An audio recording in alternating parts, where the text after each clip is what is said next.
Evening, everyone. Good evening, good afternoon, good morning to all the folks wherever you are joining from. So today we have with us Gunnar Grosch. So he is joining us all the way from Sweden. Gunnar is AWS Serverless Hero, and he also works as an evangelist at Opsio, Sweden.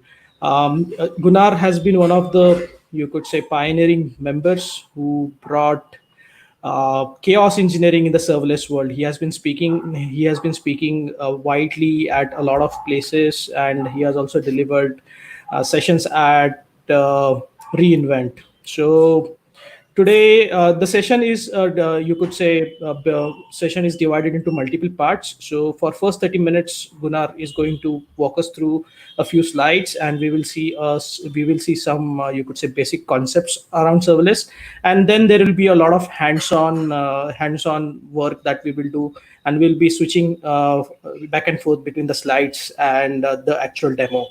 Also, during the session, keep on commenting in the YouTube section if you have any questions. Every 30 minutes, I'll pick a few questions and get it answered from Gunnar. Okay, perfect. Over to you, Gunnar. The stage is all yours. All right, thank you very much. Great to be here with you. Welcome home to my kitchen, as most people these days. I've been working from home for quite a while now, so getting used to doing these kinds of things from home instead of doing it from the office or at a venue. But really great to be here with you. And as Anurag said, today we're going to look at serverless and gonna walk us through a bit about what serverless is and what the serverless offerings from AWS is as well. And I'm gonna try to do some shorter demos in between to see how we actually use different services. And also then in the end, try to build more of a complete application using some of these services that we have looked on. So let me switch over to the slides. Sorry about that. There we go. All right.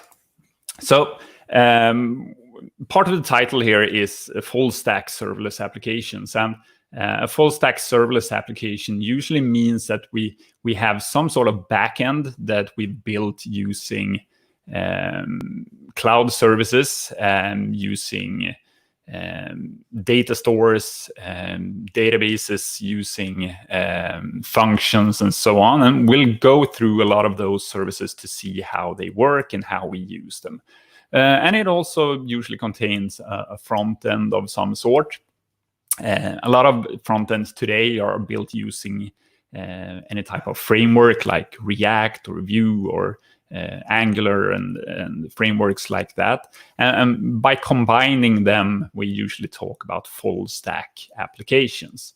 So the application or its logic is usually spread around the front end and the back end. So some things are handled by the front end part and some are handled by the backend, or let's call it the business logic that we're running in the cloud. And building these type of applications that are full stack and that contain both parts, it's quite complex. It can be complex and it can be time consuming as well. And recently around Twitter, other social media, it's been a lot of talk around the complexity of serverless. And in some parts that might be correct. In other parts, I think it's unfair to say that serverless is more complex. But we'll get back to that and look a bit about how I see building serverless and if it's complex or not compared to what we're used to. So the agenda for tonight, it's quite easy. We'll just have shortly around what serverless is. I think most people today around AWS and around other cloud providers have a grasp around serverless. But then we'll move over, as I said, to looking at the AWS serverless platform, the services that AWS offers around serverless. There is a lot, so we'll cover we'll cover most of them, but we'll go more deeply into perhaps the most usual ones, the ones that we use on a day-to-day basis, and a lot of demos, as I said. And also, please do ask questions if you have them. If I say things that perhaps aren't quite clear, ask questions and I'll try to answer them straight away. Anurag did tell you quite a lot about me. I think my slide says more or less the same, but as he said, I'm an evangelist, one of the co-founders of Opsio based in Sweden. My background is in IT since way back. Talked actually yesterday around how I got started into this, and static web pages, HTML back in the days, building websites. That's how I got into IT and what is now cloud. But I've also been in operations. I've been in different roles in management as well. But now as an evangelist, I get to do pretty much the most fun parts of it. I get to try new stuff. I get to talk to a lot of people and try to show why we should use, not least, serverless. I do a lot of organizing in the Nordics as well, with both user groups around AWS and conferences. We recently had the AWS Community Day in the Nordics, where Anurag actually was one of the speakers. And as I said, I'm an AWS Serverless Hero, and I also have 3 kids, so my days are pretty full at the moment. All right, so let's get to it. A lot of us know already what serverless is, but let's just keep it short. So this is the AWS definition of what serverless is. Serverless allows you to build and run applications and services without thinking about servers. And it's not so much actually about the actual servers as it is about what running servers mean. It's about letting someone else do the long time work that is involved with running service.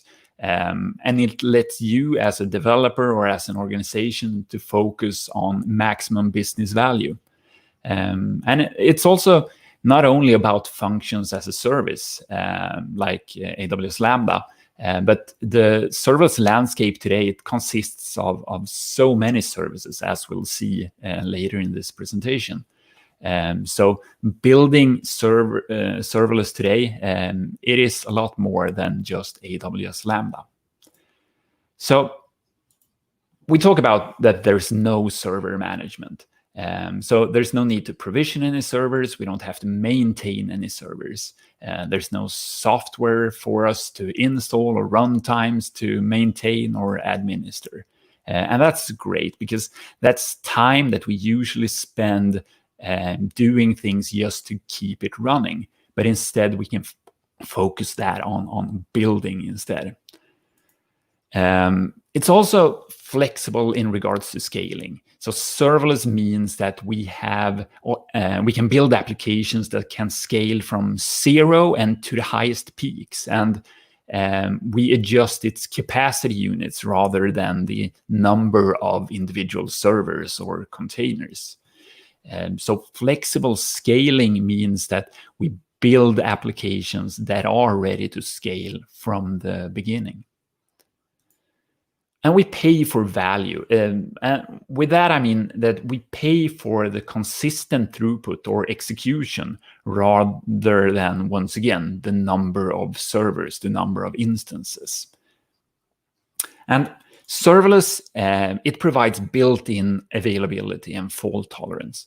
So we have automated high availability. So you don't need to architect for these capabilities in the infrastructure, since the services that are running the applications provide these by default. Still, it's important to remember that this doesn't take away the really important part that any architect, be it an in application design or in traditional infrastructure, the role that the architect has in building resilient or reliable applications. So even though the services in themselves have high availability, we still need to build it in a way so that it is robust and that it is flexible enough. So Richard Boyd, he's now at AWS on the developer tooling team. He tried to summarize serverless as this. So, serverless technologies have the ability to truly democratize applications. A child in their bedroom can build and operate an application that serves millions of users. Serverless distills applications down to the pure business value, which unlocks unprecedented potential in application developers. And I think he's correct about this, because it means that since we're focusing on the pure business value, anyone can build applications today that scales globally. We can build applications, just one person or smaller teams can today build applications that can be scaled globally and that can be reached by millions of users simultaneously. And Paul Johnston, he's an advisor to startups, and he's well known in the serverless community for his thought leadership. And he's in his latest definition of serverless, there's been a few through the years. He states that serverless is not a technology, but a mindset. And the point with that being that we shouldn't focus too much on the actual underlying technology, because then we might miss what's coming next. So again, we use serverless to provide maximum business value. All right, so that's briefly around what serverless is. And like I said, it's not about the technology, but there is a lot of technology in serverless. So let's get to the technology part.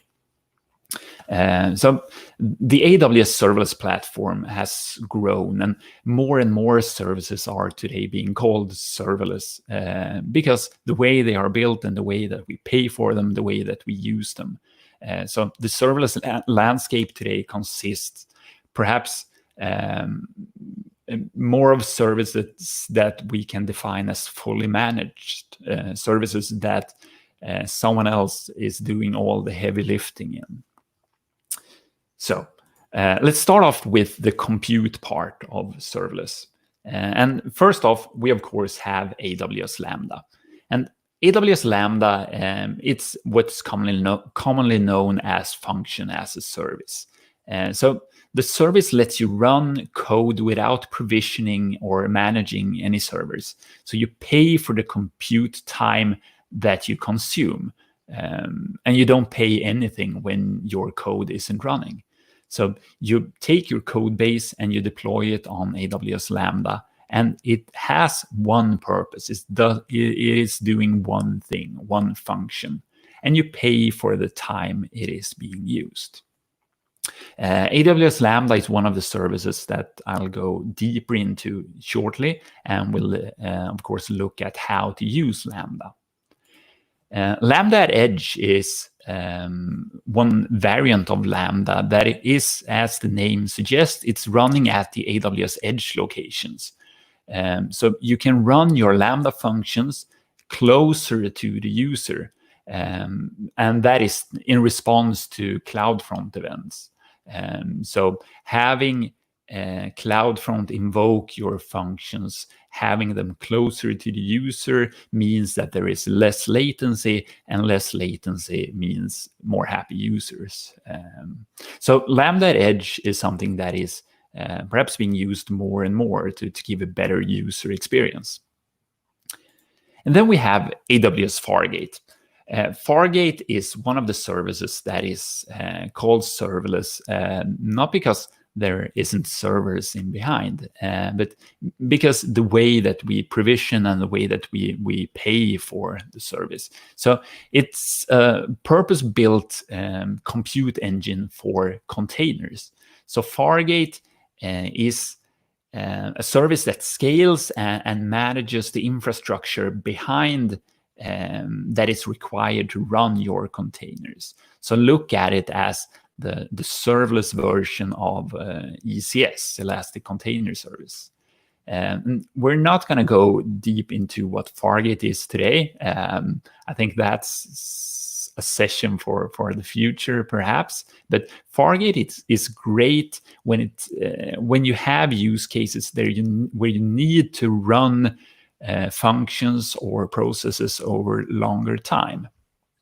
Because then you're able to spin up your container, your tasks, and run them for the period of time you need. And when it scales down or they are destroyed, you don't pay anything for having Fargate as a service. Next up, we have the storage options, the ones that are called serverless as well. And first off, we have the Amazon Simple Storage service, or S3. And that is also a service that's called serverless because of the way we pay for it. We, of course, pay for storage in S3. So having things there, even though we don't retrieve them or put new things, of course, we're going to pay for the storage amount. But besides that, we pay for usage. We pay for getting items or putting items. And S3 provides us with a secure and highly scalable object storage. So we're able to store files. And in a lot of serverless architectures today, in one way or another, S3 is usually involved. We use S3 for either serving content to users, or we use it as a place to store files while they're being transformed and so on. So S3, it's easy to use, it's quick to start using, and we can deploy things and start using it in a fast fashion, which fits serverless really, really nice. And besides that, on the storage side, we have one other service, and that's the EFS, or Elastic File System. And Elastic File System, is perhaps most commonly used for instance-based workloads or for container-based workloads today.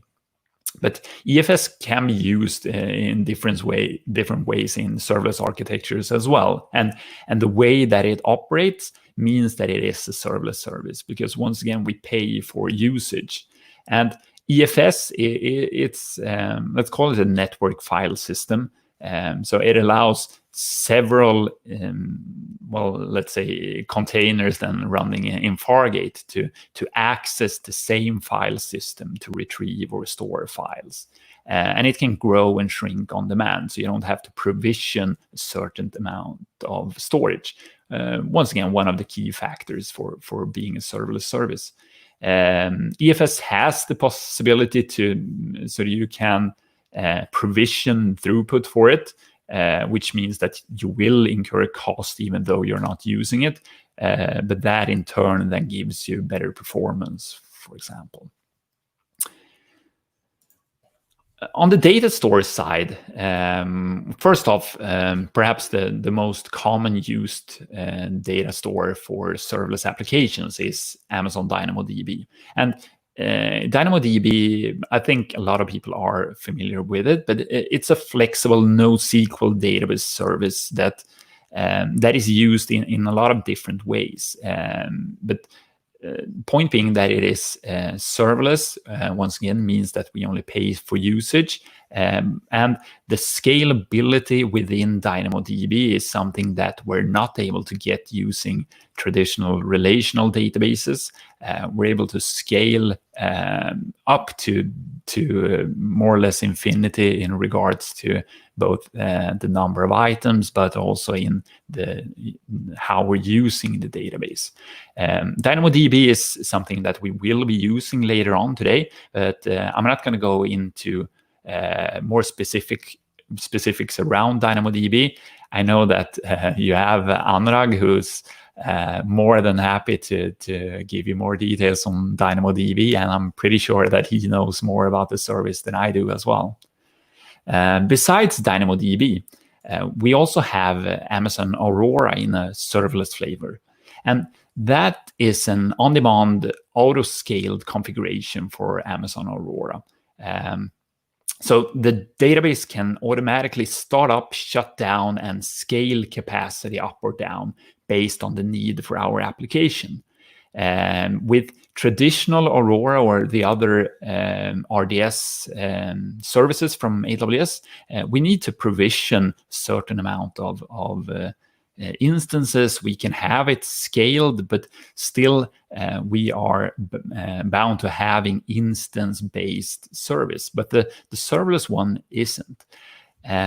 Instead, it's important to remember that Aurora Serverless has a few limitations in regards to how serverless it is.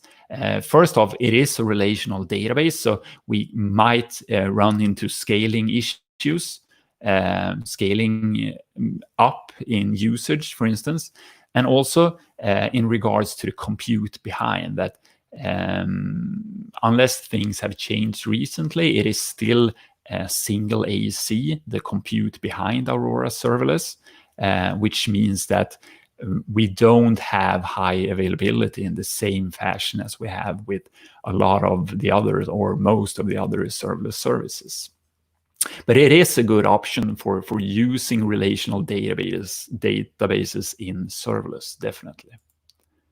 Then we have the RDS proxy, which is, once again, highly available database proxy that can manage thousands and thousands of concurrent connections to relational databases. So this allows you to build highly scalable and secure applications using serverless, but that connects to a relational database. So instead of connecting directly to the relational database that we perhaps previously did, when AWS announced RDS proxy, I believe it was at reInvent last time, that meant that we were able to now use this as a proxy in between to make it easier to use relational databases. One of the issues that one might run into otherwise is in regards to scaling, because if your Lambda functions, for instance, scale up because you have a high amount of usage at the moment, well, that would mean a lot of connections to the relational database. The proxy in between makes it easier to handle those without maxing out the capacity of the relational database. On the API side, well, we have one service. We have Amazon API Gateway, but and Amazon API Gateway is once again a fully managed service that makes it easier to create, publish, and maintain APIs and APIs at scale as well. So with API Gateway, we can have a managed service that maintains the underlying infrastructure for our APIs and leaves it up to us to actually do the more of a configuration and setting up the API in the way that we want. Even though it's one service, behind the API Gateway, we have some different offers. I'll get back to that later on when we look a bit more on API Gateway. But API Gateway allows us to have thousands of concurrent API calls without issue. We're able to handle the traffic amount that's being thrown at us. So API Gateway is definitely one of the most common services that's used in serverless today. On the integration side, we have a few services as well. The first one is Simple Notification Service, or SNS. And that's a fully managed publish subscribe messaging service. So it makes it easy for us to decouple and scale microservices. If we build distributed systems, we can decouple those, and of course the serverless applications that we tend to build. So it's a messaging system or a service that is used to send messages between other services. We'll get back to SNS later on as well. As will we with SQS, the simple queue service. But just briefly, that's a messaging queuing service instead. So a service that is fully managed and allows us to queue messages.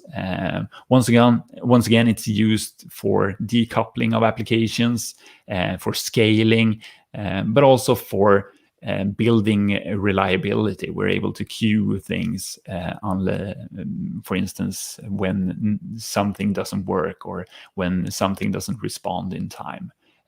So it's a way to both decouple, but to manage queues that previously perhaps was done using services that we had to manage and maintain instead. And then we have one of the newer offerings, which is Amazon Event Bridge. And Amazon Event Bridge is an event bus service. So it is a managed event bus. And in many newer applications where Event Bridge is built, this is let's call it often the core of the service. That is that events pass in and out of this event bus. And makes it easier for us to build what is commonly used today, the event-driven application, and send events into our AWS environment. We'll get back to Event Bridge as well shortly. On the orchestration side, we have AWS Step Functions, and Step Functions is what's called a state machine.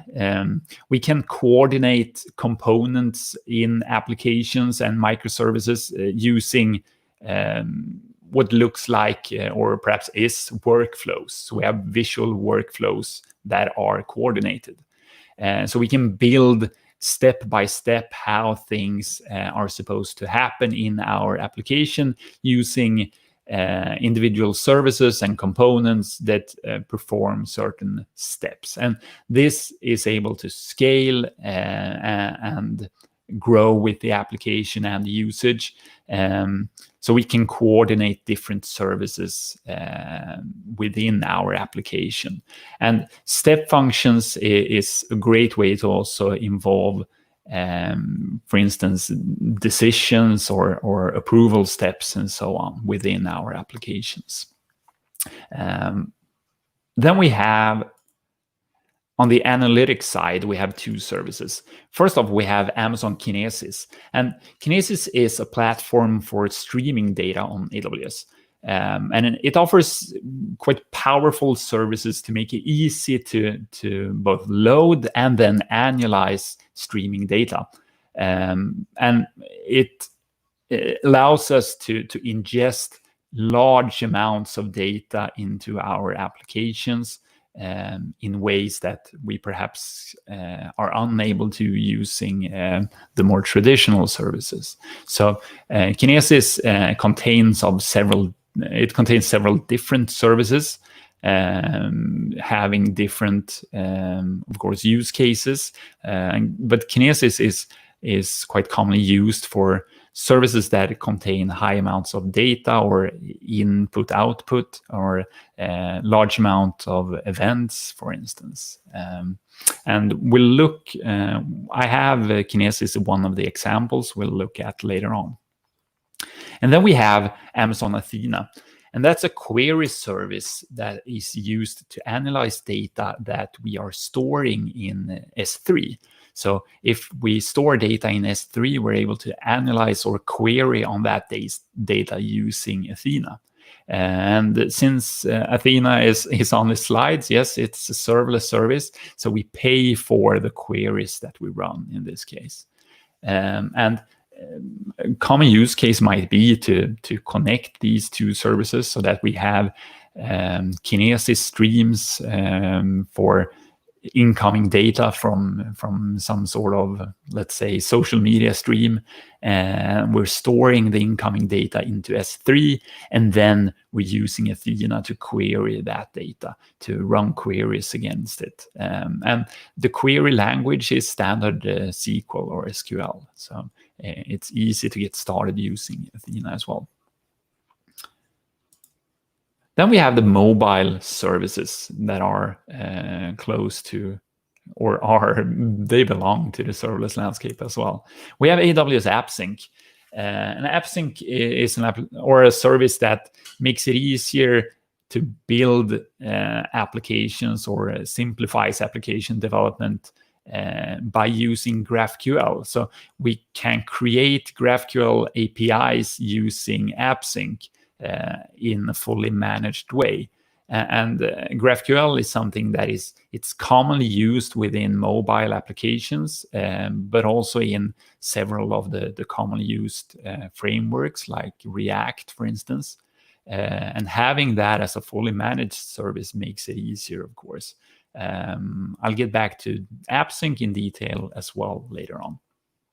And then we have one of my personal favorites, which is AWS Amplify. Amplify is a full platform, and it consists of several different services. And with the help of Amplify, we're able to build scalable mobile and web applications that are full stack. So we have the possibility to build both the front end and the back end using Amplify.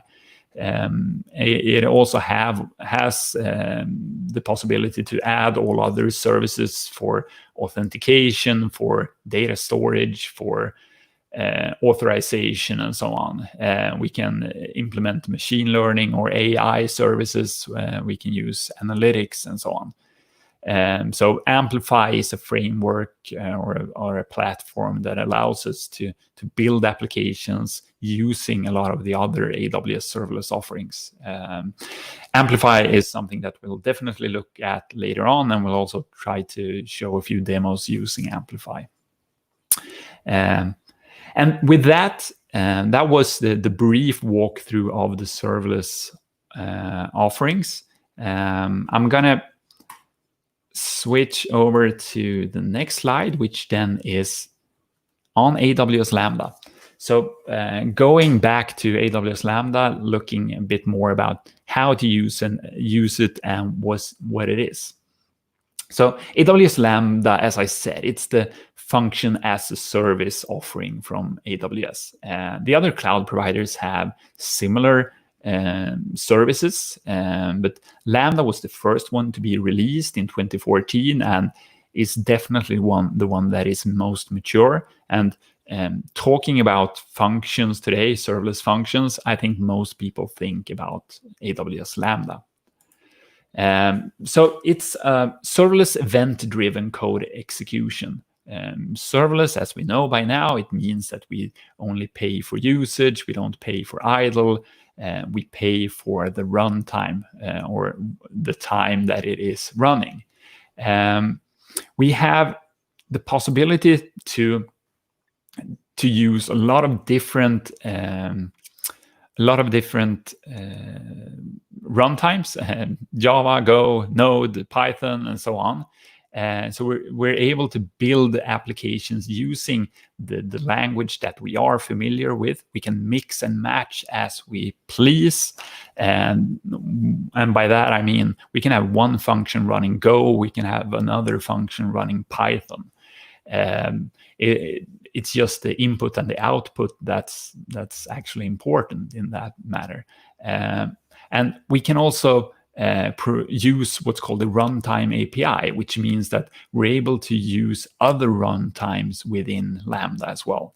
And the runtime API, has been a lot of runtimes released for this, using PHP and a lot of other runtimes as well. So if your go-to language isn't in the list of supported, well, either Google it, you'll probably find the runtime, or you can create it yourself as well.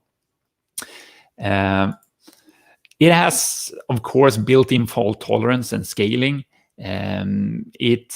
The fault tolerance and the scaling consists of it being multi-AC, so your Lambda functions are ready to get started in multiple ACs within a region.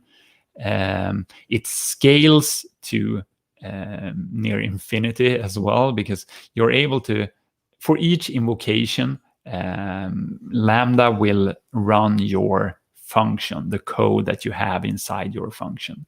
But as soon as more, let's say, users click the same button, it will start a new invocation and a new invocation. And if needed, AWS does the scaling up behind the scenes as well. So they're spinning up new containers that contain the function, and those will then start handling these new invocations as well. So it has great scaling possibilities from the start. But most important for me is that when I'm not using it, it scales to 0 as well. The resource model is really simple. When you want to select your power rating or how much resources you need, well, you select the amount of memory that's available for your function, between 128 megabytes up to, I think it's 3 gigabytes today. And as you increase the amount of memory, you are allocated more CPU and network as well. So increasing the memory means that your Lambda will have access to more CPU. So since you're paying for two things, you're paying for the execution duration, that is the time that your function is running, and you're paying for the amount of memory that you've chosen. It means that you should make sure to find the right balance of memory consumption, because increasing the memory, and this is quite common, increasing the memory might mean that your Lambda function runs so much faster that it's actually cheaper. That actually happens, but really common is that you increase the memory, it runs faster, which means that the time you pay for it is shorter, and that means that you break even. But what you get is faster code, faster invocations, which in turn usually means happier users. So don't use the default 128. Make sure to use the right one. And Alex Kesselboni, he's an evangelist at AWS, he's built a power tool that's used to find the right amount of memory usage for your functions. That's something we can put in the links, so you're able to look at if you're running Lambda functions today. You're able to fine-tune them perhaps to have the right amount of memory. All right, so besides that, we also have security, and it's fine-grained. We're using IAM, and we can create our policies for that. And we have security for both invocation, which means who or what can invoke the Lambda function. And then we have the execution, and that's the execution role. What can the Lambda function access? And so you decide what can invoke it and what can the Lambda function access. And commonly, of course, is that, Lambda function X can access DynamoDB table Y to read the data. So you have fine-grained options for your security. Well, I've said it a few times now, but you pay for use, and that's really key with Lambda. Because thinking about traditional ways of building applications, what's perhaps used as a function today, well, that is one function. What previously was used as a part of a bigger code base is now divided into all the different functions you have. create user, update user, create invoice, and so on. All of those can be different functions. Because in traditional application, you have to scale either for the entire container, all that business logic that the container contains, or you have to scale for the entire server, everything that server contains. But here, since it is per function, we're able to make sure that we only pay for the actual usage. We don't need any overhead. There is an option, though, to use what's called provisioned concurrency. And provisioned concurrency means that we're able to do just that. We can provision a set amount of concurrency, let's call them hot lambdas that are ready to be invoked. So whenever someone presses that button or updates that form, your lambdas are good to go and ready to do what they're told to do. Otherwise, you might have heard of what's called cold starts. And cold starts is the first invocation of a Lambda when it hasn't been used or it has been updated, the configuration change has been done, or so on. It means that when someone uses that function, it is being invoked. Well, then in the background, what we don't see is that AWS needs to spin up the container that the Lambda function is running on, and then it is ready to get started. So it might mean extra milliseconds, well, and actually depending on what type of runtime and so on, it might even mean seconds. AWS has done a lot of work around this, so cold start isn't as big an issue as it has been before, but it might still be something that we run into every now and then with certain functions where it is important for this single-digit latency. And in those cases, well, provision concurrency might be something that we can use in that case. So looking at the execution model of AWS Lambda, we can do it in different ways. And a common one is the synchronous execution, that is the push. So in front of our Lambda, in this case, we have an API and it's /login. So whenever someone goes to that URL, connects to the API, the Lambda is being invoked.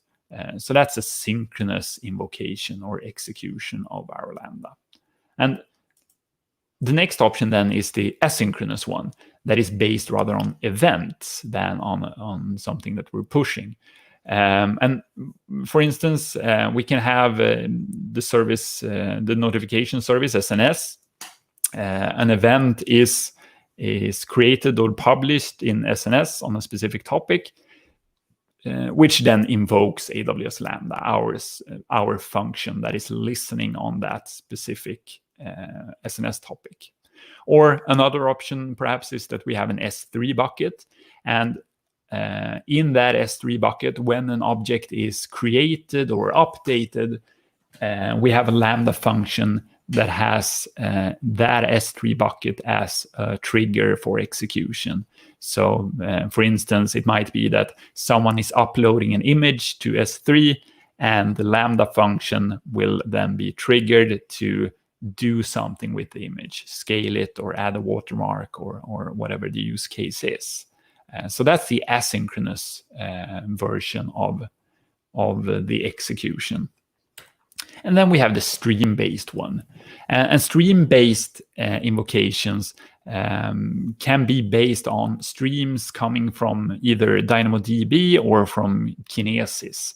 And a stream, well, it might be, for instance, in DynamoDB that we've added a stream or activated a stream on our DynamoDB table. So every time someone is updating items on it, it invokes a Lambda function to do certain things with either that item or with something else, whatever the business logic in our function is. And the same for Kinesis. We have a stream, incoming stream of, I think I used social media as an example before. Let's say we're getting a Twitter feed or using the Twitter API as a stream into Kinesis. And whenever we have certain events going through Kinesis, well, it invokes a Lambda function that retweets or saves content to S3 or whatever the use case is.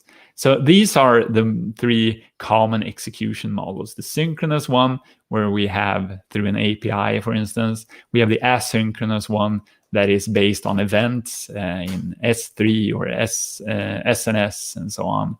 Or the stream-based one, a stream of events or data that is invoking our Lambda functions. So let's look at a basic Lambda function. And what we see on screen right now, well, that's a really basic Lambda function. This one is Node.js.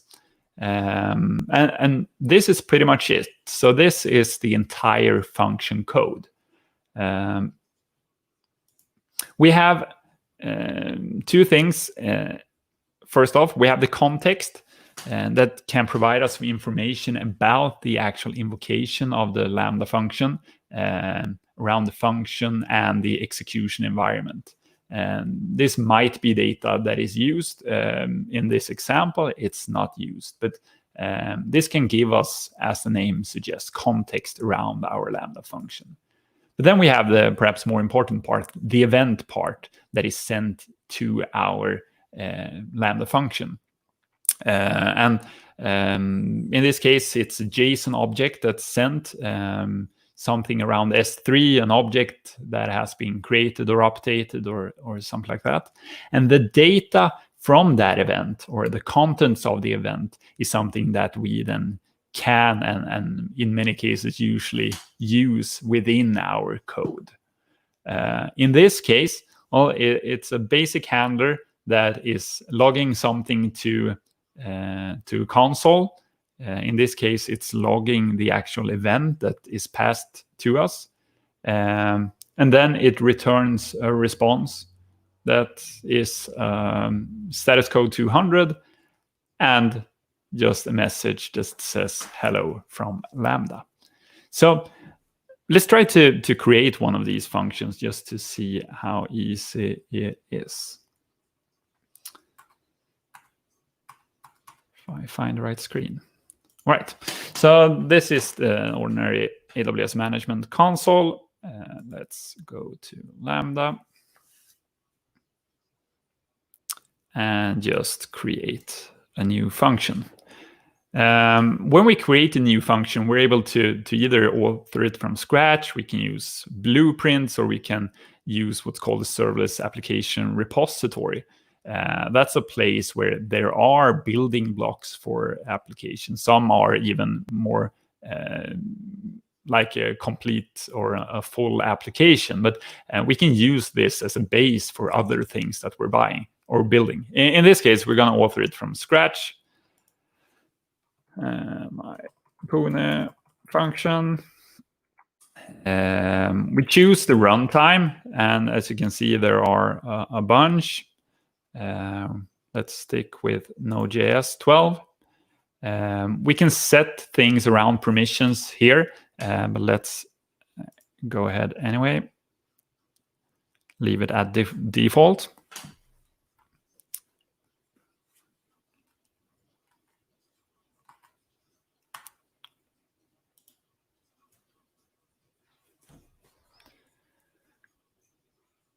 All right, so now our function is created. Scrolling down a bit, we have an inline editor based on Cloud9, and it creates from the beginning like a default Lambda function for us, which is more or less like the one I showed before. Let's just add we had before. Remember event link JSON stringify event. So with that, it should output to the logs the event that is passed to our function. And as in the example, it's gonna respond with this just string, hello from Lambda. Once we're done, we can save it. And then in the console, we have the possibility to test it straight away. So let's do that. We create a new test event. Call it my test event. And then we're able to pass data into the function. Well, in this case, it's going to pass in JSON with 3 different keys. Looks good to me. Let's create it. And then we just run test. It succeeded. So when I press test, it ran this code as a function. And we can see that the output is hello from Lambda, which was what we were hoping for. And we can also here see the log output. And as we did a console log, we can here see that it has logged our event that was passed to the event that was passed to our function in the test as an output in the logs as well. So that worked. Let me close that. So this is the basic functionality for a Lambda function. In this case, we don't have anything besides a Lambda function. Sure, we can run it in test, and we can probably invoke it using CLI or stuff like that. But usually when we build stuff, we want to have something that triggers it, like I showed before with the different execution models. And triggers, we can add directly in the console. Usually, of course, we don't work directly in the console and build our applications here, but it's a good visual way of showing how things work together. So let's add a trigger. We then get a long list of different triggers to choose from, and as you can see, there are a lot more than the ones I mentioned. So let's choose S3. Then we choose a bucket. I have a few. Not sure what that is, but let's use that one. And the event type in this case, all object create events. We can put in prefix and suffix so it doesn't act on all things that happen in the bucket. But for now, let's leave it like that. Let's not in the same region. All right. Let's use that one instead then. Right. So now we can see that we have a trigger added to our function. Let's open S3.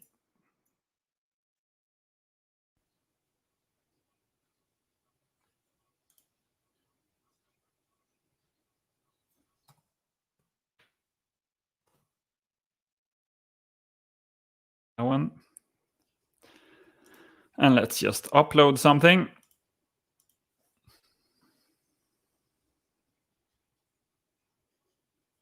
I don't know, that one perhaps. Upload an image. There we go. And now if everything works as expected, when we put an object in the bucket, it should invoke our function. So let's go to CloudWatch logs and see if that happened. So for each Lambda function, we have a separate log group. So we're able to see what happened with our function. So looking here, I can see that we have had 2 invocations. First, the one we did with the test event in the console at 1550, and then we had one later on, 1553. There we go. And this one instead, the event that was passed to, well, it's the data from S3. So it shows information about the actual object in S3. Cool, so that works. All right, so back to presentation. Next up, we have Amazon API Gateway. And API Gateway, as I said, it's the fully managed service that makes it easier for us to build APIs. So it's fully managed and it can scale. We pay for usage once again. So it has all the functionality that we wish for an API. It's more up to us how we actually use it. But given that API Gateway, during the years since it was launched, it has grown to be a quite large service containing a lot of pieces. Recently, AWS released some new, let's call it, versions of API Gateway. So we're now able to create either RESTful APIs or WebSocket APIs. And RESTful APIs, it's perhaps the common one that we use. So we can create APIs that we call to update items, to get items, and so on. WebSocket APIs, instead, that enables us to have communication open. So it opens WebSockets between perhaps a mobile client and something, a backend service. For chat applications, for direct communications, and so on.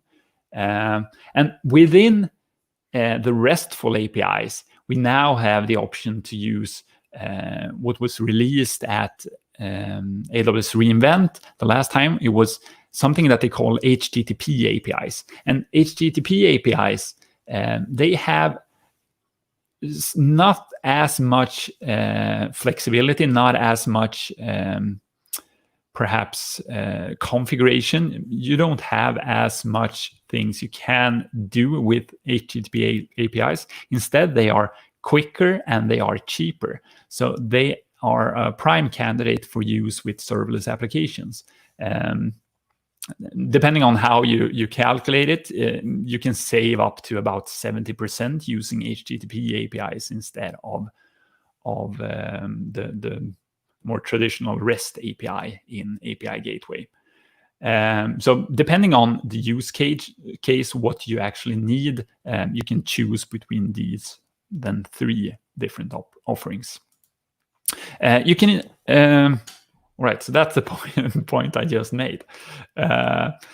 You can also use it for private integrations with ELB and Cloud Map. So if you want to either reach things that you have inside a VPC or the other way around, things from your VPC needs to reach the API Gateway, you can route these to the API. Sorry. So we can reach private services like ALBs, NLBs, and so on. And we're also able to set throttling rules, which means that if we're using API Gateway with services that perhaps isn't able to scale as much as, for instance, Lambda, well, then we can throttle the API so that it doesn't overflow the downstream service with requests. So you're able to set rules for that. And there's the icon as well. We can also set authorization and API keys. So to verify who is able to use the service and from where you're able to use it and so on. And we can do that using IAM, for instance, and we can also use JWT tokens or SAML assertions. So there is a great deal of things we can do around security for our APIs. So let's just quickly do that in the console as well. Let's go back to our function.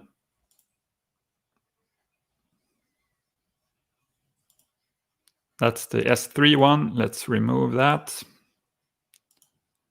Save, add a new trigger, and instead API gateway as a trigger. We can create a new API. And as you can see, we can choose between the new one, the HTTP API, or the REST API. And the default is HTTP API. We can either set security, as I said, using JWT authorizers, or we can set it as open, as I'll do in this case. There's a bunch of additional settings as well, but these are the ones we need to add. Let's add it. And what happens now is, well, I didn't have an API since before. So when I added that as a trigger now, AWS spins up an API for me. So now I have one with this URL. So hopefully, if I that, yes. So I added an API, an HTTP API, in front of my Lambda function with 5 clicks. The API got deployed and was open. Then we just did a GET request to it, which invoked the Lambda function and returned, as we know from the code, hello from Lambda. So really simple to get started using APIs as well. And APIs, well, that's a really common way of building communication between front ends and back ends using these APIs. Right, so and this is an overview of how API Gateway works. So we have it, as I've said a few times now, in front of our back-end services. And for instance, Lambda, we can have it with DynamoDB. We can have it with more traditional infrastructure like EC2s and so on as well. We can even route the traffic to on-premise data centers if needed. So API Gateway is commonly used as well in migration when we're refactoring applications, perhaps moving from monolith to a new serverless applications.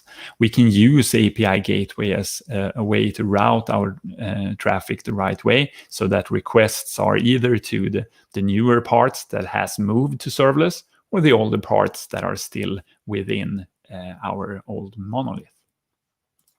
All right, so next up is EventBridge. And EventBridge is a fully managed and scalable event bus. And the event bus is, as the name suggests, it's the core where events are pushed in and out in our application. And using an event bus makes it easier to build event-driven applications. And event-driven applications is, well, I'd say that it's a really common way of building applications today, that instead of building it command-driven, that is, we have commands that say create order, create user, process order. Instead, we're focusing on the actual events that are created in our application. Order created, user created, order processed. And based on that, other parts of the application can then listen for those events and do what they're supposed to do. So EventBridge acts as a core in our applications in regards to events. And EventBridge has the possibility to integrate with different SaaS providers. There is a bunch of them today. Within observability, for instance, we have Datadog. I think we have some ticketing systems and so on as well. So different SaaS providers that are able to integrate with EventBridge and then push their events into EventBridge. So your applications can act upon, for instance, an alert in Datadog. So your application can act on a new ticket being created in some ticketing system, for instance. And these are there. It's a growing number of SaaS providers. But in all, it has over 100 built-in event sources and targets. And so where your events can come from and where they can go afterwards. So targets that are listening for events that are going through EventBridge. You can also send events from your own applications. So you can push your own events, even though they don't even have to be within AWS. You can have them on-premise, you can have them in another cloud, and so on, and push those to EventBridge as well.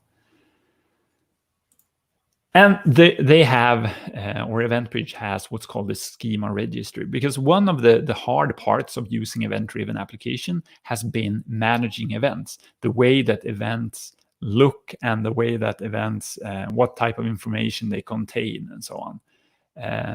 There hasn't been a real standard for events. I know there is one now for the Cloud Native Foundation. I think it's called Cloud Events. So that's probably going to be some sort of standard for events in event-driven applications. But otherwise, it depends on your team. It depends on your developers. So if you have a distributed organization where different teams work on different parts of the application, well, a way of getting your events to work together with the different services within your application is, of course, important. And the schema registry works by analyzing the events that are pushed through, and you're able to store the event schemas that are used within your organization, which makes it easier, of course, for other parts or other developers to know how to write their code to fit it. You can even get code snippets based out of schema registry. So it makes it easy to use the events that are actually in use within your service. So that's a great feature for EventBridge. And one more overview of services. This is EventBridge. And as in the picture, it shows that it is the hub within your application. So it's been fed with different events from other AWS services, from your custom applications, or from SaaS providers. And these then go to different buses within your EventBridge. It can be the default one, it can be a custom event bus, or it can be even a partner event bus. And then using the schema discovery, you can use the schema registry to store your schemas, how your events look.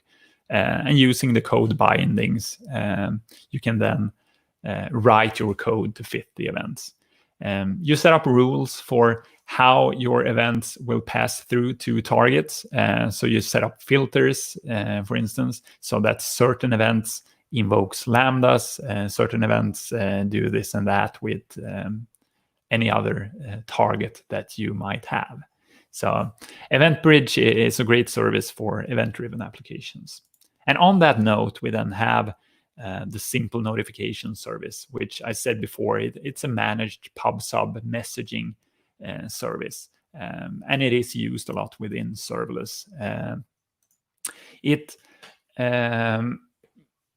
is really reliable in regards to message delivery. And it's durable, so it can withstand turbulent conditions.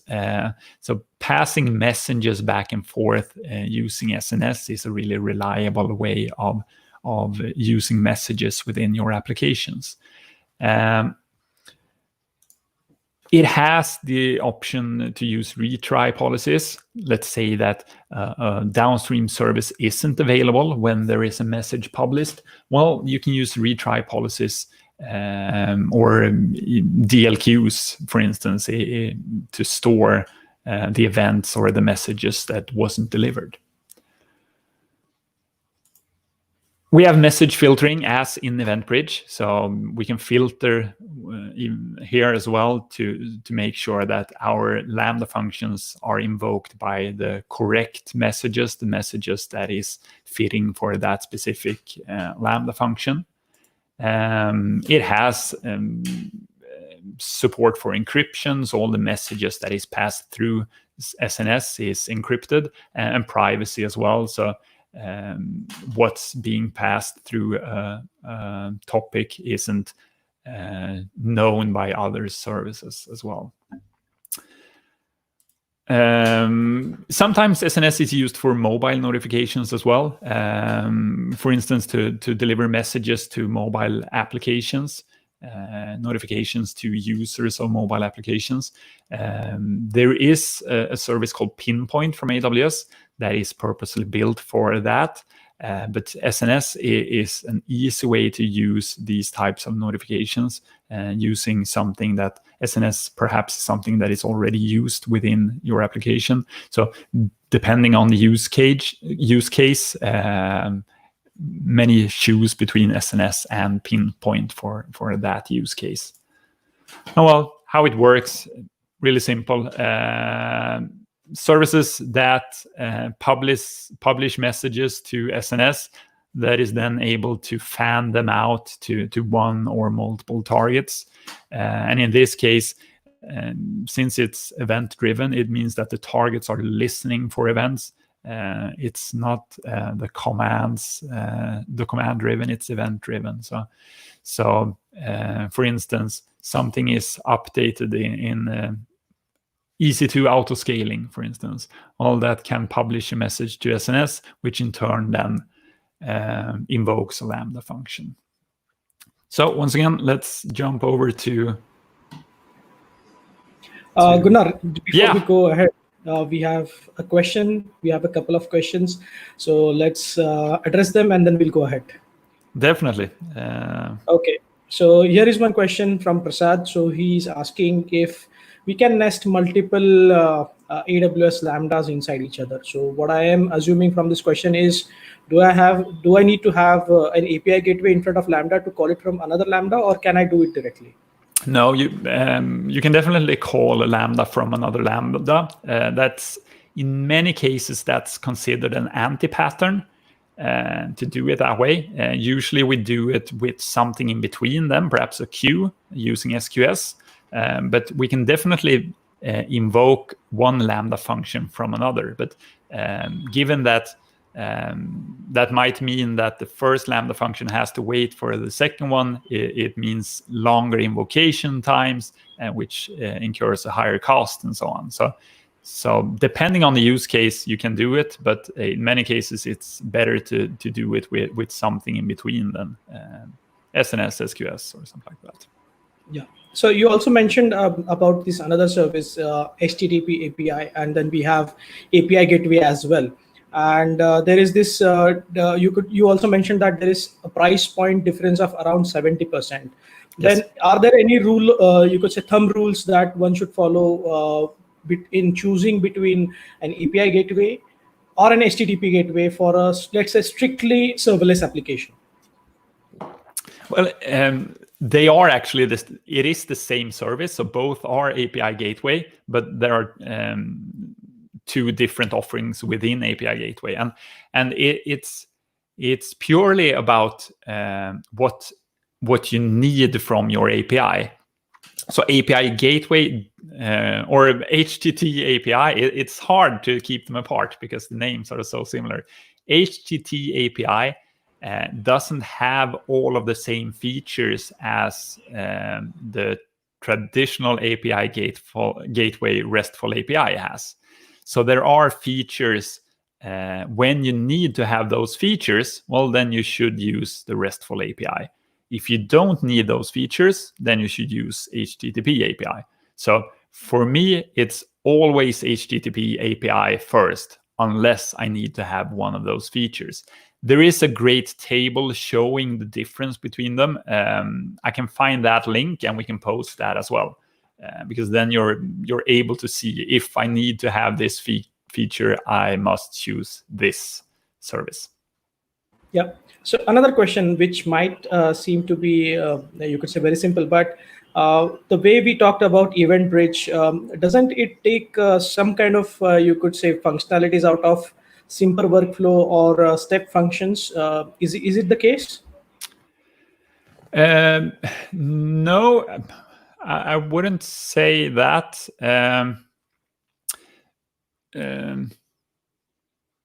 Because you mentioned that, okay, if we have an order, then if you place an order, then I need to go to the next step. So that is something which is controlled by the event bridge. And Yeah. if you look at the typical implementation of SWF as examples over the web, they use the same kind of example to teach what SWF is. So if you can help us differentiate that, it would be great. Yeah, of course. Well, simple workflow and step functions, they are generally built that way. So it is one step after the other, with, of course, decision points and so on. But event bridge instead, I would say that, let's say that we have a form on our web page, and I ordered something there. Which then means that we have an event, and the event is order created. So that is passed into Event Bridge. And in Event Bridge, there might be several targets waiting for that specific event. So we might have a Lambda function that is supposed to create a new customer. So as soon as that gets that notification, the event notification, it creates the new customer. We might have a step function or a simple workflow that the people in the warehouse are using. So it kicks off that simple workflow because order created means that they should now do these steps in the workflow. So Event Bridge might be connected with simple workflow and step functions, but it doesn't do the actual steps. It's more of routing the events, the things that has happened between different services. Perfect. Thank you. I think we'll continue. Perfect. Right. So let's see. I was on the right screen. So let's then look at SNS.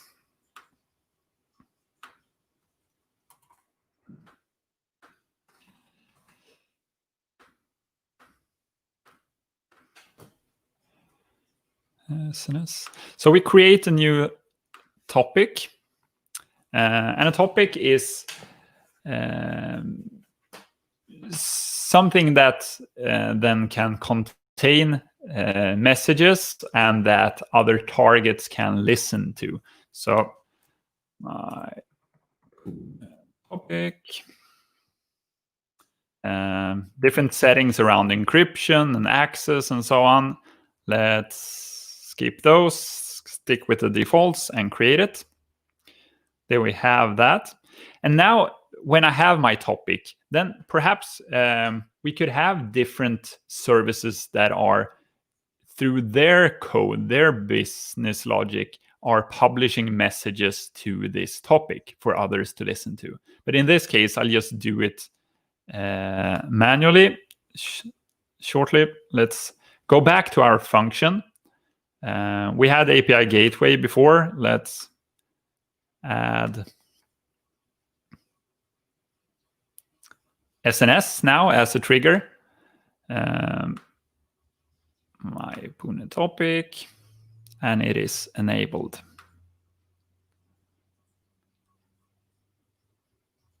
There we go. So now, using the same way as we did before, we should then be able to publish a message to our topic, which would then invoke our function.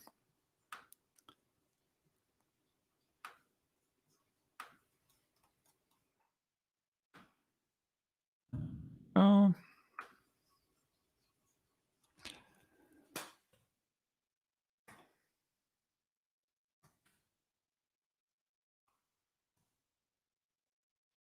And then that is the content of the message, and let's publish it.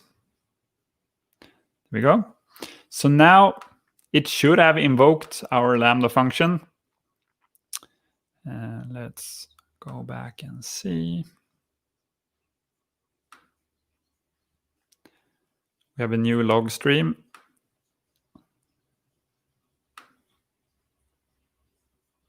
There we go. So it has been invoked, and the event, as we can see, has AWS SNS as an event source, and the message is part of it. So imagine then that the message perhaps was that an order has been created. It could then contain the order number. It could contain information about specifics of the order and so on. So that data can then be picked up by Lambda in this case and be used for our function. So SNS, super simple way of using messages to invoke functions or other parts of our application.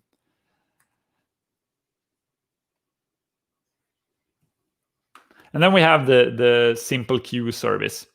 And this is, instead of a messaging service as SNS is, this is a queue service. So it is a fully managed service for queuing messages between services or other parts of our application. So messages perhaps are being created quickly by some part of our application. They are put into a queue, and then they are being processed as we're able to by some other part of the application. So instead of waiting for that other part, the processing part, to be able to pick it up, we can just throw messages into our queue and use them when we're able to. And so we can transmit more or less any type or any volume of data into these queues, and then just use them as needed. So this is yet another way to decouple applications, making sure that different parts of our serverless application isn't reliant on the other part. Like the question before about having one Lambda invoke another one. Well, depending on the use case, of course, but perhaps the first one can put a message into a queue, and that is then being picked up by the other Lambda. There are two different ones. We have the standard queues that they have unlimited throughput. They have what's called at least once delivery. It means that the message will be delivered at least once, but it might be delivered more than once. It also has what's called best effort ordering. So it isn't certain that the ordering that messages are being put into the queue is the ordering that they will be picked up by someone else. So it's of course important, if you're using that queue, that the application can process messages that arrive more than once, and also that they are out of order. But we then also have what's called the FIFO queues, or first in, first out queues. They instead have a 300 messages or 300 operations per second limit. So you can't have too many messages going into these queues. But instead they have exactly once processing. You know that the message will be processed only one time. And the order that messages are sent to the queue is the order that they will be received in as well. So that is first in, first out. So they are instead used for applications where the order of operations or events is critical, or where duplicates can't be tolerated. Think about withdrawing money from a bank account. Well, it would be unfortunate if that message got processed twice. So I withdraw $1 and instead it draws that twice from my account, 2 times. We can then use SQS, of course, to keep sensitive data secure, because we're able to use server-side encryption with KMS, so we can use our own keys and so on as well. It will also log the usage of the keys, so we can use CloudTrail to see if there are people trying to reach what's inside the queues, but shouldn't, of course. So it's a secure way of using queues as well. But the most important part, I think, is that it's a fully managed queue service. A lot of companies use queues in different ways. The RabbitMQ, for instance, is quite common, but doing that means that you need to do the heavy lifting. You need to maintain that service. If SQS fits the need, well, then go for using that. So let me just show a few examples of what this can look like. This is a really simple one, a scheduler using EventBridge. We have EventBridge and we have a function. We set up EventBridge to call this function or to invoke this function once every day or every hour or something like that. That's a scheduler. That part of EventBridge was previously called CloudWatch events. So you might have used it before, but that's now part of EventBridge instead. A sample fan-out architecture. We have a client, and that client is uploading something into S3, an image, for instance. The client receives a response that the image has been uploaded, so they don't have to wait for anything else. An event is then pushed into SNS that says that an image has been uploaded, and these are the specifics around that image. And on that SNS topic, we then have several different subscribers. So in this case, we have a simple queue service. So the event is put into an SQS queue. We have a Lambda function, perhaps one that takes the image and processes it in some way. And we might have another Lambda function that sends an email to certain person in the company or does something else. So that's what's called a fan-out. So based on one event, we can have several different actions happening later on in that stage based on the same event. Sample data processing. And in this case, we're using Kinesis. And based on the data that is pushed into Kinesis, we have two different Lambda functions that are listening on that data, and based on different filters or rules, they are getting invoked based on the contents of the data that is streamed. One of the functions perhaps is storing data into DynamoDB, and the other is storing data to an S3 bucket. So that is a stream-based execution of Lambda functions, and in this case, multiple Lambda functions based on data through Kinesis. And as I said, we can have SaaS providers provide us with events. So in this case, we have a SaaS provider. They are pushing an event into EventBridge. Based on that event, we're then storing it into SQS. We are invoking a Lambda that does something with that. And we are invoking a state machine in step functions. The Lambda perhaps is storing things into DynamoDB based on the event we're getting from the SaaS provider. Later on, might be that we have a Lambda function that is processing items that we've put in the SQS queue as well. With that, we move on to another service, AWS AppSync. I mentioned it briefly before, but let's look some more into AppSync. And AppSync is a way to simplify data access and querying using GraphQL. And GraphQL is commonly used today within mobile and application development, because it means that we can retrieve data from multiple data sources and use them within GraphQL.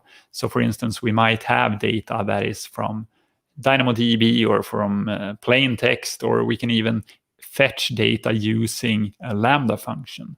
GraphQL then can contain different parts for both reading the data and for doing things with the data like updates and so on. And we can have real-time data access and updates using AppSync.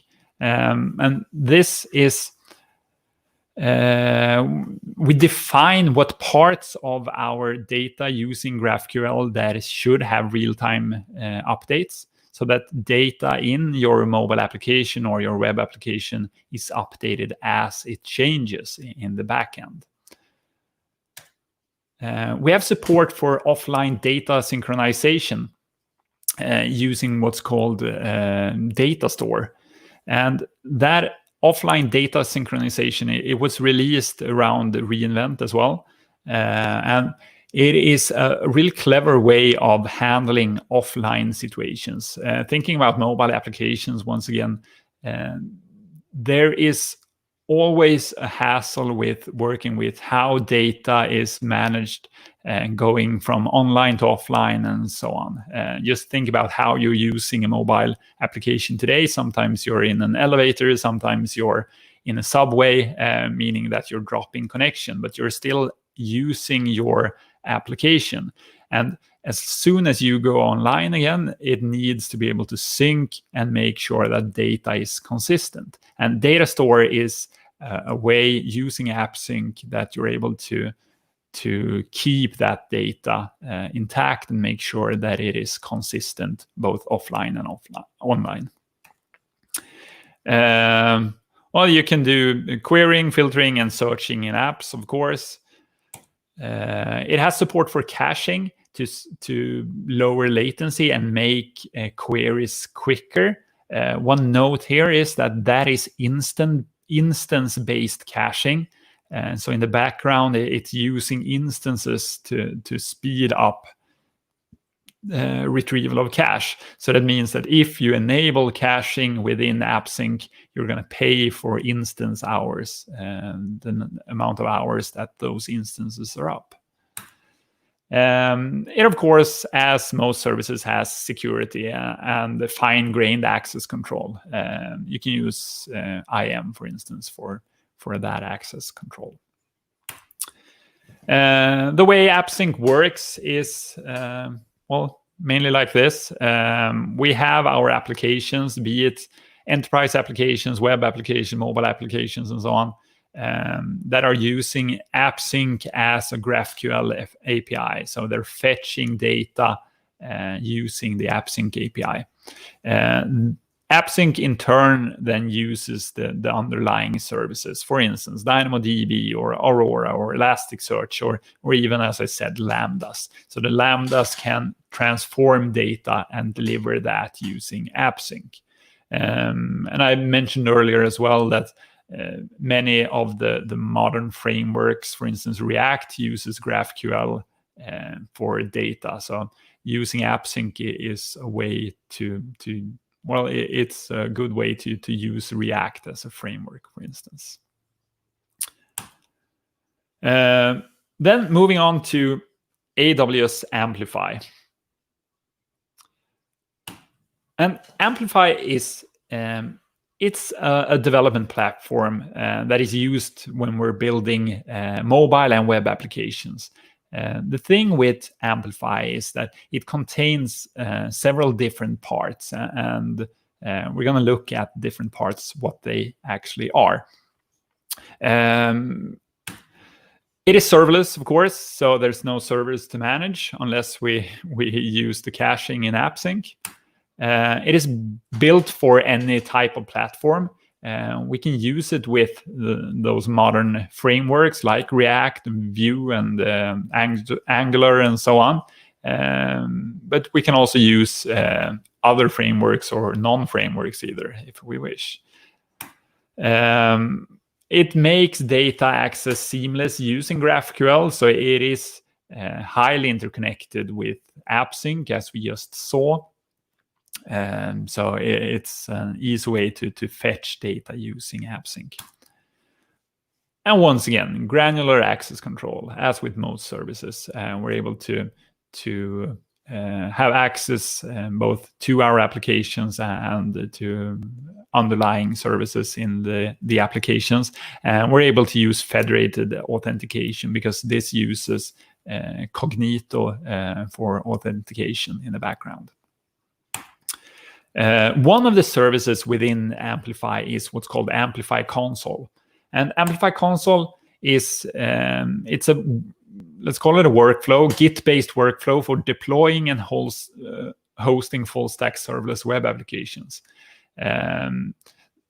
So this is where we deploy our applications that are built using Amplify in the actual console.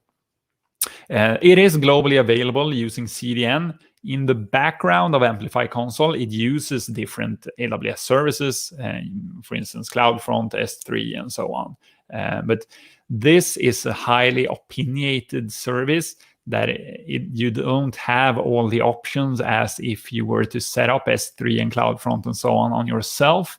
But instead, it delivers, and it delivers quickly for the users. So it's an easy way to get started using or deploying globally. Yeah, it makes it easy to have continuous workflows as well, since you're connecting it to Git or using it with Git.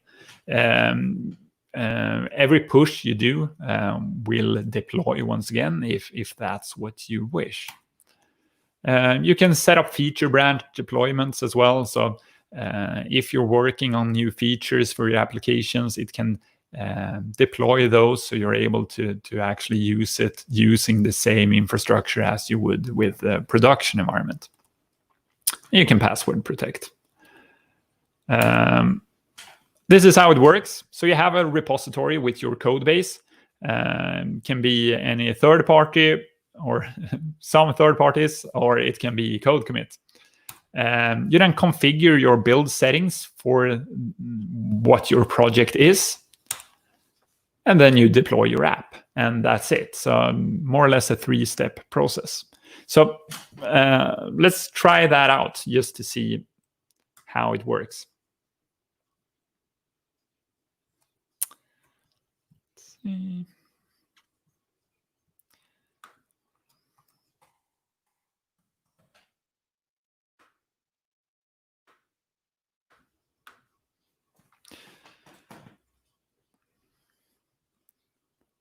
So this is Amplify Console, a bunch of different sites there at the moment. So let's use GitHub.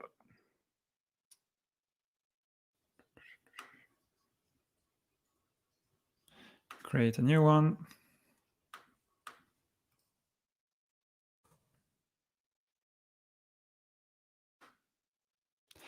Just create a new repository in GitHub.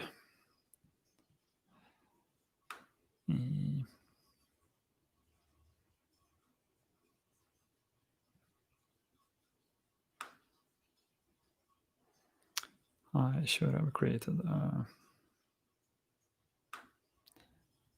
README.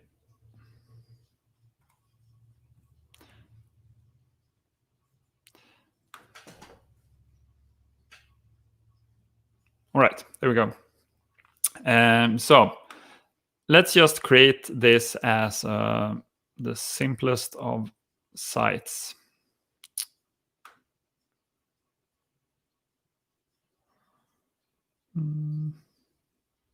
Create new file.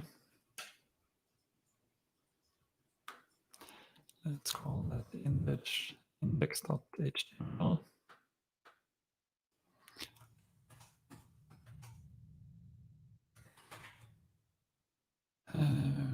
Go. Hopefully that works. Okay, so now we have a site in a GitHub repo. So let's connect that to Amplify Console. We choose where we have our code today.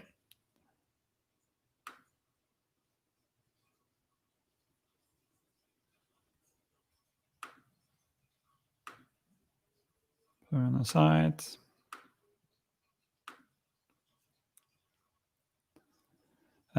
These are our build settings. If this was using one of the frameworks or a static site generator or something like that, we should perhaps need to change these settings. But at the moment, it's just an index HTML file. So the base directory is there, and it will include all files. So it looks good. Next. Save and deploy. So what happens now is that it's fetching it will fetch the code from the repo as soon as this step is done. So now we have our application, Puna site. We have a front-end environment based on the master branch. It is provisioning, which more or less means that it's spinning up, I think it's spinning up code build in the background to do the build steps, if there were any. In my application, there of course aren't any, but it's still doing that. And done. Then now it's cloning. And so on. So it will take a few seconds before that's done. And in the background then, well, it's setting up an S3 bucket. It's setting up CloudFront for us. So there we go. It's built, deployed. And now it's doing a verify step. So now I have my site. Let's try it out. All right, there we go.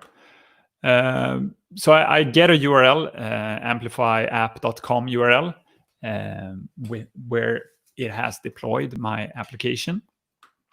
If I wish, I'm fully able to add any additional domains if I want to use my domain. Simple to add, and that will be deployed as well, so I can use it. It takes care of if the domain it takes care of certificates as well, creates those for you. So it's really simple to do. Here we go. If I was working with this as a site with multiple branches, well, then I can just connect the different branches. So if I had a developer branch, which I now have, then I connect that as well. Meaning that I'm sure that my development site and my production site are running with the exact same specifications. They are set up in the exact same way. And as I showed before, we can set up feature branches as well. So it's a setting. So as soon as I create a feature branch in my Git repository, it will spin up an environment for that as well. So really simple way to get static sites up and running quickly. I'm a huge fan of Amplify console. So the develop one is up pretty soon as well. So that's cool. The other way of using this, of course, is, as I said, using one of the different frameworks that are available out there, be it React or Vue or something like that, but also all of the different frameworks that are for static site generation. Gatsby, for instance, is quite commonly used. So we can create the Gatsby site and have that running in Amplify console in a few minutes. And that's perhaps one of the real strengths with this solution, to be able to get things up and running so fast. As long as you have it in Git, it's really simple to get started. All right. So next up in the Amplify family, we have what's called the Amplify CLI. Do we have any questions in the meantime, Anurag, for instance? No, I think we are good. Oh, good. the Amplify CLI. And Amplify CLI instead is, instead of the console part, as we just saw, this is a tool chain that is used to create, integrate, and manage the services that we have within our app. So we can, with quite easy steps, use a CLI-based tool to create apps and add different AWS services. This, once again, is built to be used with those frameworks that I've mentioned a few times, but then to add the Amplify part of it and to add the different AWS services, like AI services, like other services that we have access to. So it works with what's called the Amplify JS library and the Amplify mobile SDKs for both iOS and Android. So it's built to be able to be used on mobile applications, for both iOS and Android. In the background, it uses CloudFormation. So when you're building something with Amplify CLI, it will create a CloudFormation stack and even nested stacks for what you're needing. So it will create for Amplify, for Cognito, if you're using that, for the AI services and so on. So even though you're running it as a CLI on your local development machine, perhaps, you're able to have full control of it in the console as well. And you can initialize and deploy things with a few commands, which is pretty great. And the way it works, well, first off, you install the Amplify CLI. You configure Amplify. You initialize a new application. And you can either do that from a blank application, or you can use a GitHub URL. So if there is, for instance, AWS has sample applications that can be used. Then you add different categories, and a category might be, as I said, authentication using Cognito, or it might be AI ML services like recognition and so on. And then you push it. And when you're pushing, it will get pushed to Amplify console in the backend part of the console, and it will create the CloudFormation stacks, and it will then deploy everything that is needed in the backend. So adding features then, there is a bunch to choose from if you're using Amplify. Analytics, we can then use both Pinpoint and Kinesis in the background. We can set up APIs, either using REST APIs, which means API Gateway, or GraphQL, which means AppSync. We can use AR and VR using Amazon Sumerian. We can, as I said, add authentication using Cognito. The data store that I mentioned before for this offline, online sync and handling of data integrity. We can have interactions using Lex, different libraries and SDKs, of course. We can use predictions using AI ML services, PubSub using either AWS IoT services, IoT Core, or any generic MQTT service. Push notifications, once again, using Pinpoint. Storage services, which means that we're using buckets in S3. And that was the last one. All right, so yeah, how are we on time?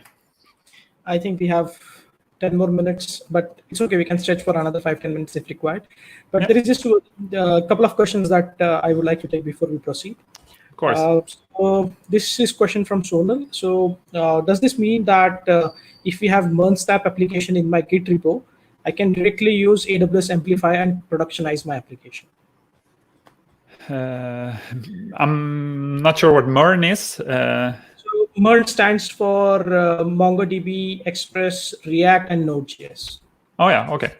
Well, it depends because the node part, since the front end is for the static part of your application, it can handle the React part for it, but you will not be able to use Mongo straight away or using Node, because the Node part should then perhaps be using Lambda functions, I suppose. So the answer is no, I'd say to that. You need to do some modification to it for that.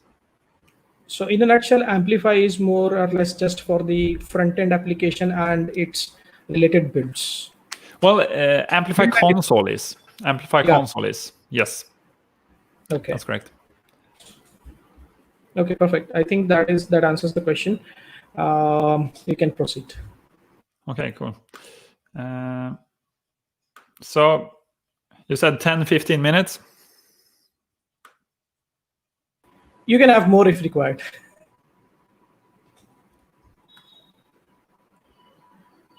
All right.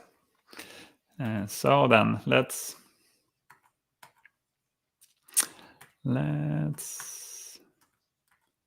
create an application then,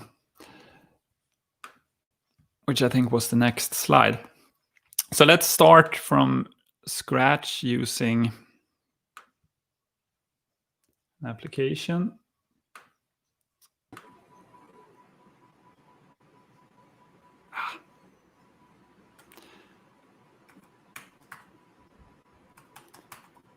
I'm just getting VS Code up. Just a second.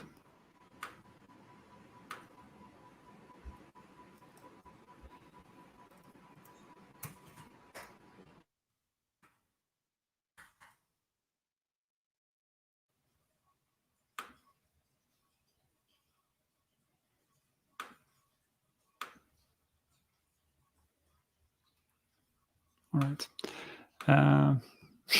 PowerPoint isn't with me right now, so that's fine. So let's create an application then. I think that's what we want to do now.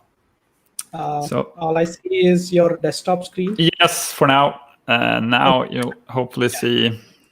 Yes, I see VS the Code. Cool. Yeah. All right. So just open the new VS Code.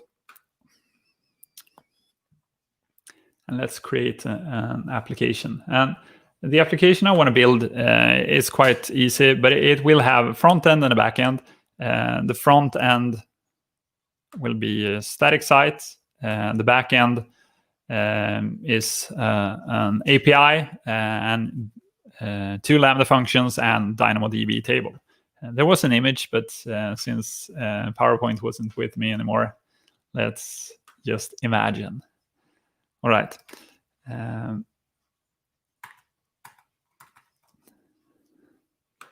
So with this, I want to use the serverless framework. Serverless framework is an open source framework that's used or is created by a company called Serverless Inc. Serverless framework is probably the most common way of building serverless applications today. So let's create it from scratch. Yes. Node.js.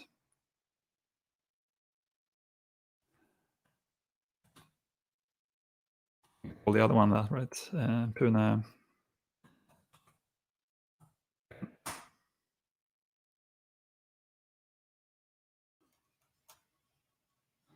Oh.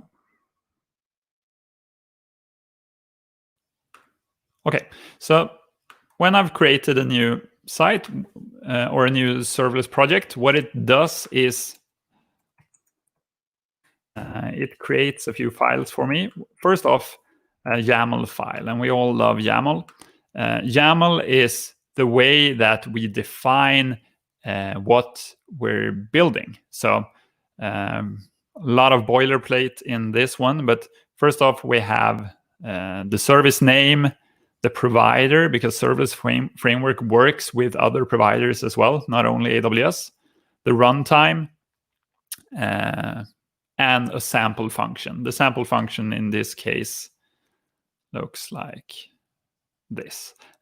We will not be using that. Instead, I will, just a second. Here we go. Since we're running low on time, I'll do a bit of copy pasting. I hope that's fine.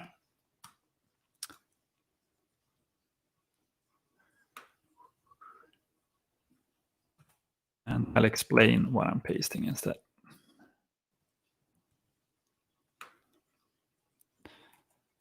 Off you go. There we go. So in this service, we'll be using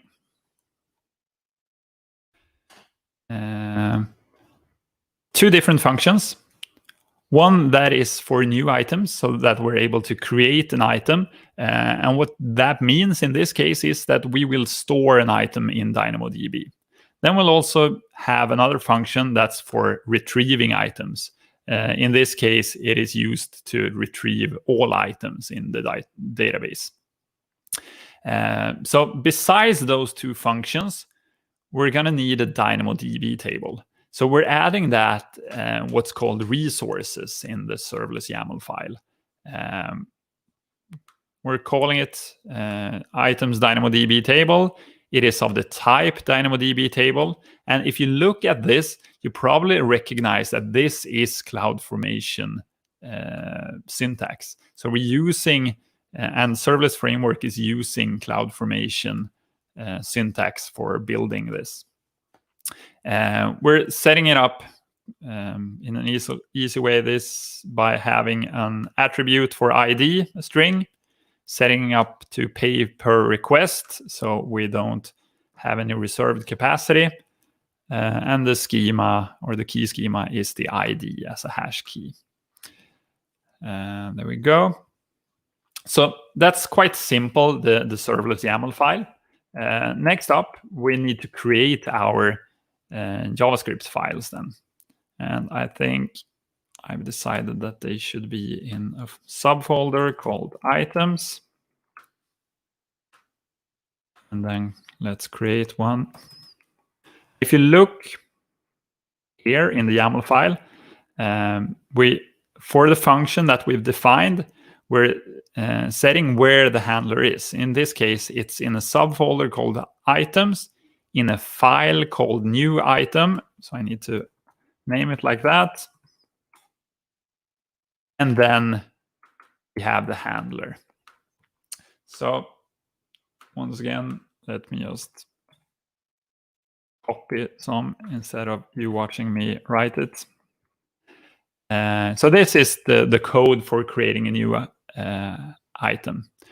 We need to use the AWS SDK since we're using DynamoDB. So I'm requiring that.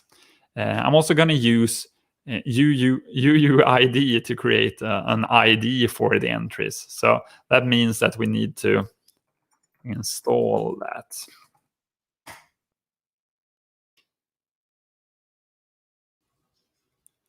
There, installing that as a module using npm. Then the handler in itself, it's quite easy. We're using an asynchronous handler. We're setting up to be able to use DynamoDB, the document client. We're parsing the data that is passed through the event. And if you remember from before, the data that is passed into the event is what's coming in as event here. So this is our parameter. And in this case, it's going to be what we post in the form on our site. So we're able to save this data. We're setting up how to use DynamoDB in the ordinary way by setting up the parameters. The table name in this case, instead of hard writing that into the code, hard coding that into our code, we're using a process environment. And that is defined in our serverless YAML file. Since at the moment, I don't know what the DynamoDB table is going to be called because it's not created yet. But I can create a name that is based on the same environment variable. So here we go. So the name is going to be based on my service. It's going to be based on the stage that I'm deploying to. So I can set that as an environment variable and then call it using that here inside my code. And the item in itself, well, the ID is created using UID. The content is passed on from the event, as we saw before. And it's adding a timestamp that's date now, so when it's actually writing it. Setting a condition expression just to make sure that the ID doesn't exist, which shouldn't be the case with UUID, but just to be sure. And then we're just using a try and catch to store the actual event. So if there are any errors, it will throw the error in our Lambda function. When it's added the item in the database, we're setting up our response for the Lambda. And in this case, it should then be a 200 response, setting the headers to make sure that course is working as intended. And as a body, we're just passing the message success. So that's the new item one. New one. Which was that get item. Let me just double check that. Yes, in the subfolder items we have get item. Right. Copy paste again. Same way we're requiring AWS SDK. In this case, we don't have any event to pass in, since this is a matter of fetching something and we don't have a specific ID or something like that. We're going to fetch everything. Setting up DynamoDB document client, same way, using the process environment. And I don't know, Anurag, you probably don't like this, but I'm using a scan at the moment. There we go. And then as a response, 200. And as a body, we're passing all of the items that we're fetching from the DynamoDB table. Go. And that should hopefully be enough, unless I've forgotten something. And the next step then is to deploy this. And you saw how I did it in the console before. I created a function, added my code, saved it, pieced things together. I don't have to do that now because that's what the serverless framework is for. Let me just show you one last thing. I need to set up permissions so that my Lambda functions need to be able to fetch data from DynamoDB. So I'm putting in an IAM role statements here that they should be allowed to. This is perhaps a bit permissive, but query, scan, get item, put item, and update item. But I can change this as needed. So this is added to the Lambda role. So they are able to do that on my DynamoDB table. All right. So SLS, short for serverless for the framework. And the command is deploy. I tend to do this. I set it as stage dev, and I choose my region. It will use the default region that I have configured otherwise, but I never remember which one that is. So in this case, I'm going to use Dublin. Let's just hope that this works. So what it's doing now, since this is the first time, now it's creating a folder called .serverless. And inside there, it's creating the CloudFormation templates that is needed to be able to deploy all of this. It's packaging my code as a zip file, uploading that to S3, and that is then called when the Lambda functions are created, so that they should be able to contain my my Lambda code. So the first time it takes a bit longer. On the second deploy is of course faster. So now it's just waiting for cloud formation, which we know isn't always that fast. Checking.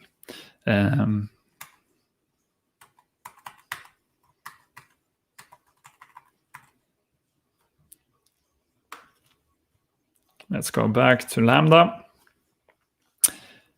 Yeah, two new functions in the Lambda console created 5 seconds ago.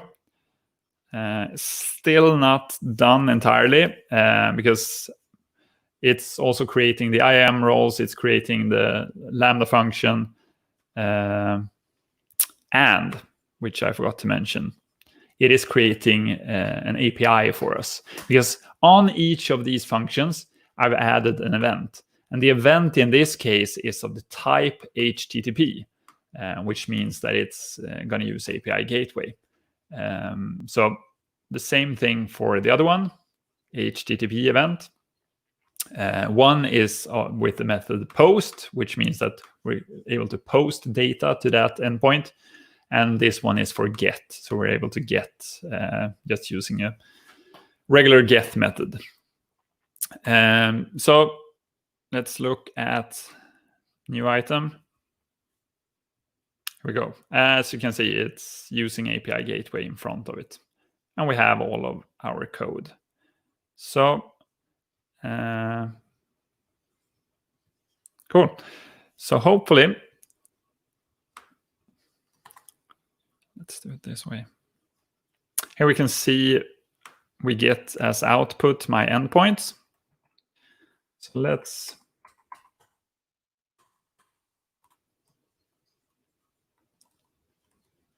use Postman to see. Postman is it's something I use quite regularly when testing APIs. So we're able to post to the new item one, but of course it needs to contain something as well. So need to add JSON data.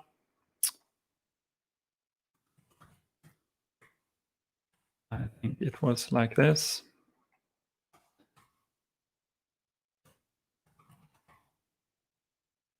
Contents.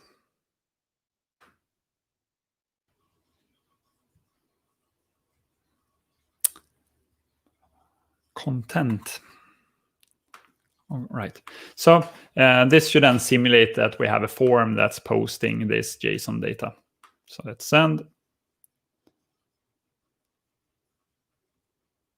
Oh, there we go. And the result is success, which was what we were supposed to have. So we were able to actually send data to that API. So let's try the other one as well then and retrieve data.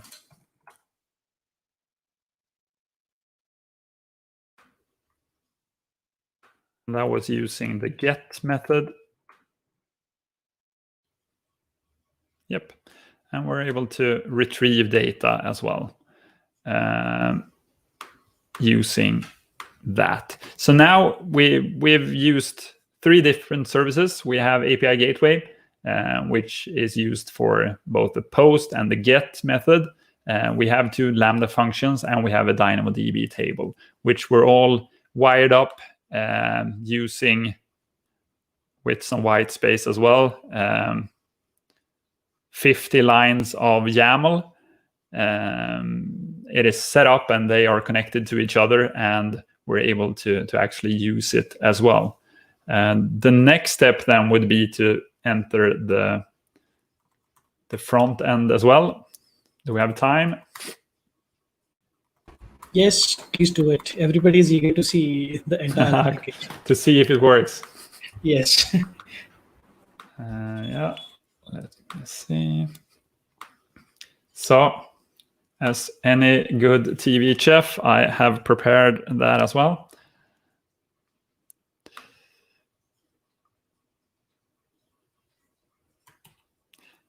So in a different folder, I have this static site really simple, one HTML file, one CSS, and one JS file. The JS file contains the URL for my API endpoint. So now I need to update that with the one that's in use.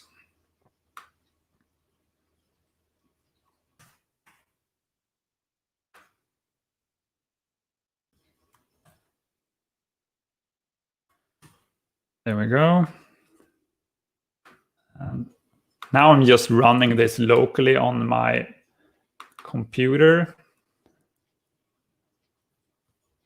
All right, that didn't work.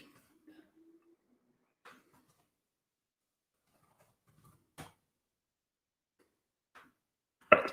So this is the also shiny front end of this application. So we have a form where we're able to add an item. Let's see if that works.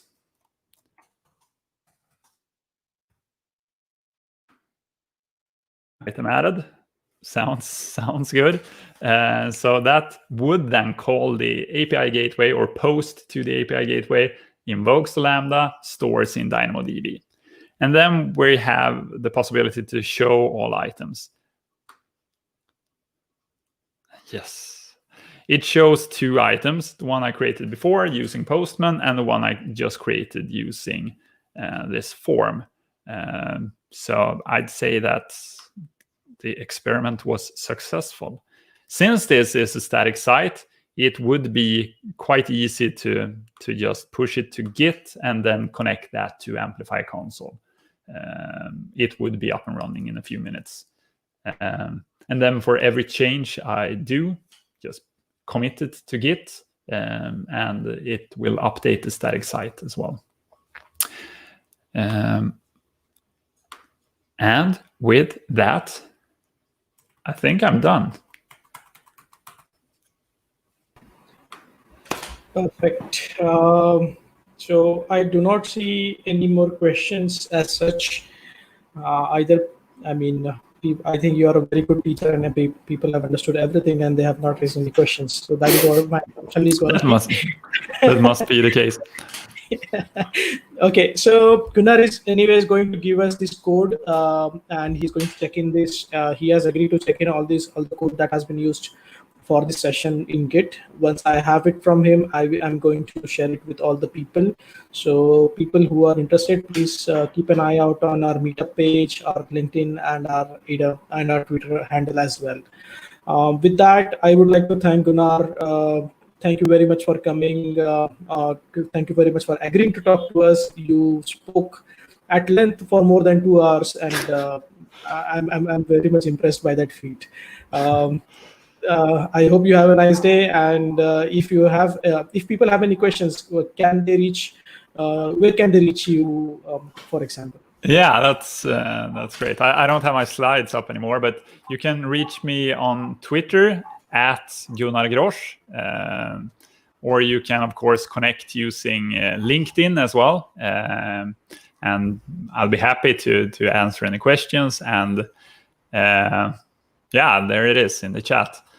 And I hope I can come back someday and perhaps talk even more. Maybe next time we will build an application right from the beginning. Yes, now we have the basics. So perfect. Thank you everyone. Thank you very much. Have a good evening, and Gunnar, have a nice day to you. Bye. Thank you very much.